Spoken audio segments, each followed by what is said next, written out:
नमस्कार दोस्तों, कैसे हैं आप लोग। 6 नवंबर 2021 के डेली न्यूज़ एनालिसिस में आपका स्वागत है। दिवाली के आसपास का समय चल रहा है तो बहुत ज़्यादा इंपॉर्टेंट न्यूज़ नहीं है। एक दो जो छोटी मोटी न्यूज़ है वो मैं अलग से वीडियो में डिस्कस कर लूँगा। यहाँ पे 5 न्यूज़ मैं आपके साथ डिस्कस करूँगा। पहली news, no plan to extend free ration scheme beyond 30 November. देखिए, प्रधानमंत्री मोदी जी की एक ट्रेडमार्क स्कीम रही है प्रधानमंत्री गरीब कल्याण योजना। मार्च 2020 में ये स्कीम लागू की गई थी और मेजर पोर्शन जो था 2020 का, उसमें इस स्कीम को इंप्लीमेंट किया गया। इस साल अगर आप देखोगे तो मई जून के पीरियड में फिर से इस स्कीम को इंप्लीमेंट किया गया। रीजन बीइंग, जो सेकेंड वेव थी कोरोना वायरस की, वो कितनी खतरनाक थी ये आप सबको पता है। अभी के लिए 30 नवंबर 2021 तक ये स्कीम फंक्शनल है। तो बहुत सारे ऐसे फैसेट्स, बहुत सारे ऐसे क्वार्टर्स हैं, बहुत सारे एक्सपर्ट्स हैं जिनका ये बोलना है कि 30 नवंबर 2021 के बाद भी ये प्रधानमंत्री गरीब कल्याण योजना स्कीम इंप्लीमेंट होनी चाहिए। लेकिन अभी के लिए सरकार की तरफ से अनाउंसमेंट आ रहा है कि 30 नवंबर 2021 के बाद हम इस स्कीम को इंप्लीमेंट नहीं करेंगे।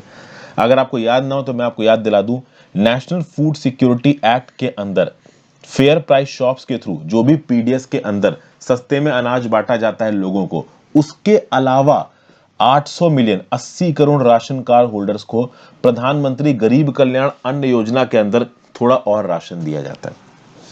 अब तक अगर आप थोड़ा भी करंट अफेयर्स फॉलो कर रहे हो तो प्रधानमंत्री गरीब कल्याण योजना के बारे में आपको पता होना चाहिए। इस पर्टिकुलर स्कीम को one nation one ration card scheme के साथ भी जोड़ा गया था, ताकि राजस्थान या किसी भी स्टेट का कोई वर्कर अगर किसी दूसरे स्टेट में जाके काम कर रहा है तो अपने राशन कार्ड के दम पे वो प्रधानमंत्री गरीब कल्याण योजना का बेनिफिट उठा ले। 30 नवंबर 2021 तक की स्कीम इंप्लीमेंट की जाएगी, उसके बाद इसके इंप्लीमेंटेशन को रोक दिया जाएगा। अब सरकार बोल रही है क्यों? सरकार का बोलना है कि देखिए, इस समय पे मार्केट ओपन हो रहा है, ओवरऑल इकोनॉमी बढ़ रही है, लोगों के हाथ में नौकरियां आ रही हैं और बल्क कंज्यूमर्स ओएमएसएस के अंदर बहुत सा प्रोक्योरमेंट कर रहे हैं। तो आप बोलोगे ओएमएसएस क्या है? तो open market sale scheme. Open market scale scheme में केंद्र की सरकार, राज्य की सरकार है और इनकी जो एजेंसीज हैं, जैसे for example food corporation of India, ये ओपन मार्केट में गेहूं, चावल, पल्सेस, इन सब तरीके की चीजों को बेचते हैं। तो ओपन मार्केट में सरकार के पास जो भी अनाज है, जब इसको बेचा जाता है तो इसको ओपन मार्केट सेल स्कीम कहा जाता है। ओवरऑल अगर आप देखो तो अब तक ये जो एग्रीकल्चरल सब्सिडी है, खासकर प्रधानमंत्री गरीब कल्याण अन्न योजना के अंदर, इसके ऊपर फाइनेंशियल ईयर 2021-2022 में सरकार 93,868 करोड़ रुपीस खर्च कर चुकी है। जी हां, 93,868 करोड़। और इसके बाद सरकार शायद अभी खर्च करने के मूड में नहीं है। 30 नवंबर के बाद इस स्कीम को इंप्लीमेंट नहीं किया जाएगा। ऑब्वियस सी बात है, सरकार का यहाँ पे अपोजिशन होगा, बहुत सारी अपोजिशन की पॉलिटिकल पार्टीज तरखाट मचाएंगी, बट फिलहाल के लिए सरकार का अनाउंसमेंट बोल रहा है 30 नवंबर को ये स्कीम का इंप्लीमेंटेशन रोक दिया जाएगा। थर्ड वेव आती फिर से शुरू कर दिया जाए तो एक अलग बात है। जीएस पेपर 2 गवर्नमेंट पॉलिसीज में न्यूज आपको काम आएगी। आगे बढ़ने से पहले वीडियो पे लाइक का बटन दोस्तों, अगर अब तक आपने चैनल को शेयर और सब्सक्राइब नहीं किया कर दीजिए, इंस्टाग्राम पे फॉलो कर लीजिए, टेलीग्राम ग्रुप ज्वाइन कर लीजिए, हर चीज का लिंक नीचे दिया हुआ है। मेरा आपसे एक सवाल है, मैं देखना चाहता हूं कि आप कितना करंट अफेयर्स में अवेयर हो और ओवरऑल कितनी एनालिसिस करते हो। मार्च 2020 में इस प्रधानमंत्री गरीब कल्याण अन्न योजना को शुरू किया गया था, ठीक है, पीएमजीकेएवाई। अब आप मुझे यह बताइए कि फर्स्ट फेज में कब से कब तक इंप्लीमेंट किया गया इस प्रधानमंत्री गरीब कल्याण अन्न योजना को, सेकेंड फेज में कब से कब इंप्लीमेंट किया गया, बीच में कितने समय के लिए इस स्कीम के इंप्लीमेंटेशन को रोका गया और इसका थर्ड फेज कब तक शुरुआत हुआ, अभी 30 नवंबर 2021 तक चल रही है। तो फ्रॉम मार्च 2020 टू 30 नवंबर 2021 ये स्कीम कितने समय के लिए इंप्लीमेंट हुई और कितने समय के लिए इंप्लीमेंट नहीं हुई, ये मुझे नीचे कमेंट बॉक्स में बताओ। देखते हैं आप में से कितने लोगों को पता है। नेक्स्ट न्यूज पे चलते हैं। आदि गुरु शंकराचार्य स्टैचू इन केदारनाथ। देखिए, प्रधानमंत्री मोदी जी ने एक 12 फुट की स्टैचू आदि गुरु शंकराचार्य जी की स्टैब्लिश की है, इंस्टॉल की है केदारनाथ में। रुद्रप्रयाग जो डिस्ट्रिक्ट है उत्तराखंड की, वहां पे केदारनाथ नाम का ये जो फेमस, आप कह सकते हैं टूरिस्ट तो नहीं बोलना चाहिए, एक स्पिरिचुअल स्पॉट है, एक रिलीजियस स्पॉट है। 4 धामों में केदारनाथ भी एक धाम माना जाता है। तो यहां पे मोदी जी ने आदि गुरु शंकराचार्य जी की स्टैच्यू को एस्टैब्लिश किया। मोदी जी केदारनाथ गए, मंदाकिनी नदी के पास, और वहां पे इन्होंने इस गुरु शंकराचार्य की समाधि को बनाया। 8वीं शताब्दी के ये एक धर्म गुरु थे। इनकी जो इससे पहले की समाधि थी, जो प्रतिमा थी, वो 2013 के केदारनाथ फ्लड्स में डिस्ट्रॉय हो गई थी। तो यहाँ पे एक नई प्रतिमा यहाँ पे बनवाई गई है। जस्ट केदारनाथ टेम्पल के पीछे है ये शंकराचार्य जी की प्रतिमा। आप कह सकते हैं कि ये जो प्रतिमा है ये 12 फीट लंबी है। ओके, और जब इस प्रतिमा को इंस्टॉल किया गया तो इसका लाइव स्ट्रीमिंग हुई 12 ज्योतिर्लिंग में, 4 शंकराचार्य के मठ्स में, इनके बर्थ प्लेस पे और बहुत सारे और टेम्पल्स में इसकी लाइव स्ट्रीमिंग यहाँ पे हुई है। 120 टन पत्थर का इस्तेमाल करके इस प्रतिमा को कार्व किया गया है। मैसूर बेस्ड स्कल्प्टर ने इसको कार्व किया है। इस प्रतिमा का जो वेट है वो 35 टन है। 120 टन के पत्थर का इस्तेमाल करके फाइनली 35 टन की ये प्रतिमा बनाई गई है। और मैसूर जो कि कर्नाटका में, वहां से हेलीकॉप्टर के थ्रू इसको केदारनाथ तक पहुंचाया गया है, एक चिनीक हेलीकॉप्टर के थ्रू। आदि शंकराचार्य की बात की जाए तो ये केरला बॉर्न इंडियन मिस्टिक और फिलोसफर थे 8वीं शताब्दी के। इन्होंने अद्वैत वेदांता की स्थापना की थी, हिंदुइज्म को यूनाइट किया था। इनकी समाधि केदारनाथ में है। ओवरऑल इन्होंने 4 मोनास्ट्री सेटअप की। एक मोनास्ट्री इन्होंने चमोली डिस्ट्रिक्ट उत्तराखंड में सेटअप की, एक द्वारका गुजरात में, एक जगन्नाथपुरी उड़ीसा में, एक श्रृंगेरी साउथ में। अब अगर हम बात करें, ये जो इन्होंने अद्वैत वेदांता की फिलॉसफी दी है, इसका क्या मतलब है? देखिए, हिंदू फिलॉसफी में जो अद्वैत वेदांता है, जिसको आदि शंकराचार्य ने प्रोपाउंड किया, इनका क्या बोलना है? इनका बोलना है कि 2 चीजें होती हैं। एक तो होता है आत्मन, ठीक है, एक होता है ब्रह्मन। समझ गए? आत्मन और ब्रह्मन अलग अलग नहीं है। आत्मन मतलब एक पर्टिकुलर इंडिविजुअल का ट्रू सेल्फ, उसकी अंतरात्मा, वो ब्रह्मन से मिली हुई है। समझिए, हमारे चारों तरफ आप देख रहे हो जो दुनिया हमको नजर आ रही है, वो एक इल्यूजन है, वो सच नहीं है। एक्चुअली में जो भगवान है, देखिए मैं अद्वैत वेदांता की फिलॉसफी आपको समझा रहा हूं। जो हमारे चारों तरफ भगवान है वो हमें नजर नहीं आ रहा है। हमें जो चारों तरफ जो दुनिया नजर आ रही है वो इल्यूजरी दुनिया है, वो रियलिटी नहीं है। जब हमें ज्ञान हो जाएगा, जब हमारे आत्मन के अंदर हमको ये आइडेंटिफाई हो जाएगा कि भाई हमारे जो ये चारों तरफ दुनिया है ये रियल नहीं है, असल में भगवान कोई और है, तो हम जाके उस भगवान से मिल जाएंगे, हम उस भगवान से यूनिफाई हो जाएंगे। तो आत्मन और ब्रह्मन, ब्रह्मन भगवान, आत्मन एक इंडिविजुअल, ये दोनों अलग तब तक है जब तक एक इंडिविजुअल को ज्ञान की प्राप्ति नहीं है, जब तक उसके अंदर इग्नोरेंस है। द मोमेंट उस इंडिविजुअल का इग्नोरेंस हट गया, उसको ज्ञान की प्राप्ति हो गई, उसको सेल्फ कॉन्शियसनेस आ गई, तब वो जाके भगवान से मिल जाएगा और उसको पता चल जाएगा कि उसके चारों तरफ जो दुनिया है वो इल्यूजरी है। ये फिलॉसफी है आपकी अद्वैत वेदांता की। ठीक है भाई, जीएस पेपर 1 इंडियन हेरिटेज और कल्चर में न्यूज आपको काम आएगी। नेक्स्ट बात करते हैं lung function hit by stubble burning. देखिए, पंजाब के इलाकों में, खासकर पटियाला पंजाब के आसपास के 6 विलेजेस में एक स्टडी कंडक्ट करवाई गई और इस स्टडी के इंपैक्ट को इस कंटेक्स्ट में एसेस किया गया कि जो स्टबल बर्निंग के चलते जो एयर पॉल्यूशन होता है इस पर्टिकुलर इलाकों में, उसका लंग फंक्शन पे क्या इंपैक्ट आता है और खासकर रूरल पंजाब की जो वुमेन है उनके ऊपर इसका क्या इंपैक्ट है, इसके बारे में स्टडी कंडक्ट हुई। और स्टडी आज से नहीं, काफी समय से कंडक्ट हो रही है। शुरुआती फेज इसका कंडक्ट हुआ था अक्टूबर 2018 में, सेकेंड फेज अक्टूबर टू नवंबर 2018, फिर मार्च से अप्रैल 2019 में भी यहाँ पे, तो बहुत सारे फेजेस में स्टडी को कंडक्ट किया गया। अभी जो अक्टूबर नवंबर का जो समय होता है, इस समय पे खेती जो पुरानी होती है वो हार्वेस्ट की जा रही है। बताइए, खरीफ और रबी कौन सी खेती की हार्वेस्टिंग होती है अक्टूबर नवंबर के समय पे, और कौन सी खेती की सोइंग होती है अक्टूबर नवंबर के समय पे, ये मुझे नीचे कमेंट बॉक्स में बताओ। तो जिस खेती की हार्वेस्टिंग होती है अक्टूबर नवंबर के समय पे, उसके डंठल बचे होते हैं, उन डंठल को हटाने के लिए उस स्टबल को जला दिया जाता है। स्टबल डंठल ही बोल रहा हूं मैं। स्टबल के जलने की वजह से एकदम से जो पॉल्यूशन होता है इस समय पे बहुत ज्यादा बढ़ जाता है और इस पॉल्यूशन का इंपैक्ट 3600 पार्टिसिपेंट्स पे स्टडी किया गया जो कि 10 से 60 साल के थे और ये पता चला कि जो पर्टिकुलेट मैटर पॉल्यूशन है ये सच में रेस्पिरेटरी हेल्थ प्रॉब्लम्स को यहाँ पे कॉज कर रहा है और लंग की फंक्शनिंग को यहाँ पे अफेक्ट कर रहा है।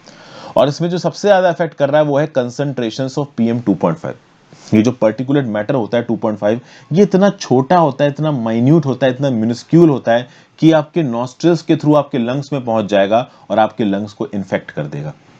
इनफैक्ट WHO की जो प्रिस्क्राइब्ड नॉर्म्स है पॉल्यूशन के, इन नॉर्म्स के 10 से 15 गुना ज्यादा पॉल्यूशन है इन पर्टिकुलर इलाकों में, ऐसा CPCB का बोलना है, WHO का बोलना है।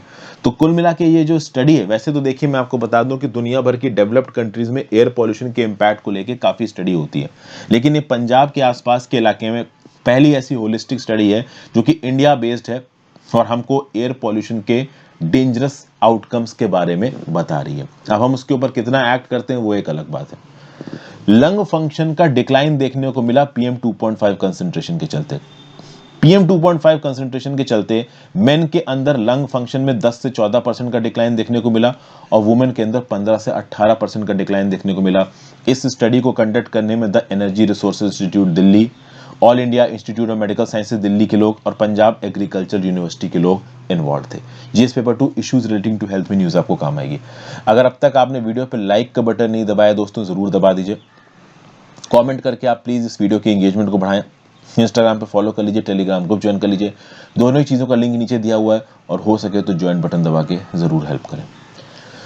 अगली news, Ethiopia rebels join forces against government. देखिए 9 रेबल ग्रुप्स जो हैं इथियोपिया के, वो मिल के अब गवर्नमेंट के अगेंस्ट लड़ाई करेंगे। गवर्नमेंट इस समय पे बैकफुट पे है। एबी अहमद नाम का ये आदमी जो कि आपको यहां नजर आ रहा है, ये भाई इथियोपिया को लीड कर रहा है, इथियोपियन प्राइम मिनिस्टर है। आपको पता होना चाहिए इस पर्टिकुलर इंडिविजुअल को नोबेल पीस प्राइज मिला है और इसने टिग्रे पीपलों को सेग्रीगेट कर दिया और इस हद तक सेग्रीगेट कर दिया कि उन्होंने एक आर्म्ड रेबेलियन कर दिया है। ये जो इलाका है ना, यहाँ पे आप देखोगे इस मैप में, इस पर्टिकुलर इलाके में टिग्रे पीपल डोमिनेंट है और यहाँ पे अपना ग्रुप बना के लड़ाई कर रहे हैं सरकार के अगेंस्ट। अदीस अबाबा ये जगह है, यहाँ पे इथियोपिया की सरकार है। कुल मिला के अदीस अबाबा के पास पहुंच चुका है ये अपोजिशन कॉलिशन और लड़ाई कर रहा है किसके अगेंस्ट? अबे अहमद की सरकार के अगेंस्ट। इस अपोजिशन कॉलिशन को नाम क्या दिया गया है? United Front of Ethiopian federalist and confederalist forces. तो ये मिलके अबे अहमद के अगेंस्ट लड़ रहे हैं। अबे अहमद, देखिए टिग्रे जो पीपल है ना, वो टिग्रे पीपल एक समय पे इथियोपियन पॉलिटी में बहुत ज्यादा डोमिनेंट थे। उनकी डोमिनेंस को, उनकी औकात को यहाँ पे अबे अहमद ने कम किया, इसलिए अबे अहमद से स्पेसिफिकली चिढ़े हुए हैं। अब यहाँ पे 2 ऑर्गेनाइजेशंस तो सीधे सीधे सामने आ रहे हैं। एक तो है ओरोमो लिबरेशन आर्मी और दूसरा है टिग्रे पीपल लिबरेशन फ्रंट। तो ओरोमो लिबरेशन आर्मी और टिग्रे पीपल लिबरेशन फ्रंट एक दूसरे के साथ मिल गए हैं और 7 और ऑर्गेनाइजेशन है। अब ये 7 कौन से ऑर्गेनाइजेशन, इनके बारे में ज्यादा क्लियर जानकारी है नहीं, बट 9 ऑर्गेनाइजेशन मिलकर यहाँ पे सरकार के अगेंस्ट लड़ रहे हैं और ये केमिसी नाम के टाउन में पहुंच चुके हैं जो कि अम्हारा के पास है। अगर आप इस पर्टिकुलर नक्शे को देखो तो यहां पे आपको नजर आ रहा है अम्हारा, ओके,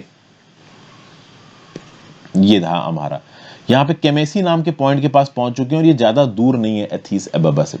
तो अदीस अबाबा पे पहुंच के जो ये अबी अहमद की सरकार है, इसको गिरा के ये लोग इथियोपिया के अंदर एक नई सरकार को स्थापित करने की कोशिश कर रहे हैं और ये 9 ग्रुप्स आपस में मिलकर एक ऑर्गेनाइज्ड रेबेलियन कर रहे हैं किसके अगेंस्ट?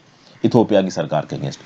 इथियोपिया की सरकार ने ओरोमो लिबरेशन आर्मी को और टिग्रे पीपल लिबरेशन फ्रंट को टेररिस्ट ग्रुप ऑलरेडी डिक्लेयर कर दिया है। तो आगे आने वाले समय में लड़ाई कम होगी, इस बात के चांसेस बहुत कम लग रहे हैं। जीएस पेपर 2 इंटरनेशनल रिलेशंस में न्यूज आपको काम आएगी। और फाइनल न्यूज, ईरान की तरफ से स्टेटमेंट आया है कि ये 210 किलो यूरेनियम को 20% तक इनरिच कर चुके हैं। ईरान की एटॉमिक एजेंसी का यह बोलना है कि 210 किलोग्राम से ज्यादा यूरेनियम ये लोग 20% से ज्यादा इनरिच कर चुके हैं। अगर 90% से ज्यादा यूरेनियम इनरिच कर ले गए तो न्यूक्लियर वेपन यहां पे बन जाएगा। तो हो सकता है कि ईरान ने एक्चुअली में इनरिचमेंट में और बड़े माइलस्टोन अचीव कर लिए हो, लेकिन अभी वो अनाउंसमेंट केवल 20% इनरिच यूरेनियम का कर रहे हो।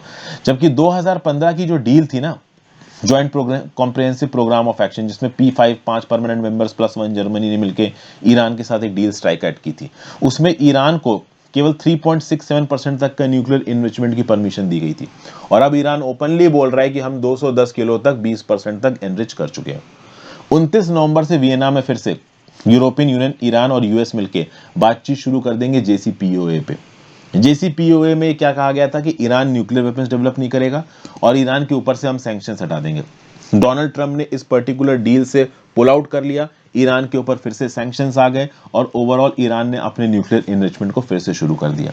कुछ दिन पहले ईरान की न्यूक्लियर फैसिलिटी के अंदर जो इंटरनेशनल एटॉमिक एनर्जी एजेंसी के कैमरास लगे हुए थे, इन सर्वेलेंस कैमरास को भी ईरान ने उतार दिया है। तो हम बस यही होप कर सकते हैं कि 29 नवंबर से जो वियना में टॉक शुरू होंगी, इन टॉक्स में कुछ कंक्रीट बाहर निकल के आ सके। अभी के लिए तो यहाँ पे कुछ नजर आ नहीं रहा है। ये जो इनरिचमेंट इतनी तेजी से कर रहा है ईरान, ऐसा बताया जा रहा है एक्सपर्ट्स के द्वारा कि ईरान यूरोप के ऊपर प्रेशर डालने की कोशिश कर रहा है कि यूरोप जल्दी से जल्दी ईरान के ऊपर से सैंक्शंस हटा दे ताकि ईरानियन इकोनॉमी को थोड़ा रिलीफ मिले। यूएस किस हद तक फोर्थ कमिंग होगा ईरानियन सैंक्शंस को लेके, ये तो देखिए आगे आने वाले समय पता चलेगा। क्योंकि जेसीपीओए से में से केवल यूएस ने पुल आउट किया है, बाकी जितनी कंट्रीज थी फ्रांस, यूके, चाइना, जर्मनी, इन्होंने पुल आउट, यूके, इन सब ने पुल आउट नहीं किया था। बट इररिस्पॉन्सिबल तरीके से यूएसए पुल आउट कर गया और पूरी की पूरी जेसीपीओ में जो भी सक्सेस हमको रिसीव हुई थी वो सब यहाँ पे कॉम्प्रोमाइज हो चुकी है। लेट्स सी अब 29 नवंबर को जो वियना में टॉक शुरू होंगी वहां पे क्या कॉन्क्रीट आउटकम निकल के आता है। General studies paper 2 international relations के कंटेक्स्ट में ये न्यूज इंपॉर्टेंट है। So thank you for watching friends. I hope आपको कुछ ना कुछ यूजफुल यहाँ पे जानने को मिला हो। आप अपने दोस्तों के साथ इन वीडियोस को शेयर कर सकते हैं। 5 ही इंपॉर्टेंट न्यूज थी और इंडिविजुअल में इंपॉर्टेंट न्यूज बनाता रहता हूं, इसलिए जो वीडियो सेक्शन है मेरे चैनल का रेगुलरली चेक करते रहा करिए, वहां पे आपको जो भी नए अपडेट्स हैं मिल जाएंगे। Thank you for watching friends. Video को लाइक और शेयर करना मत जाइएगा। गुड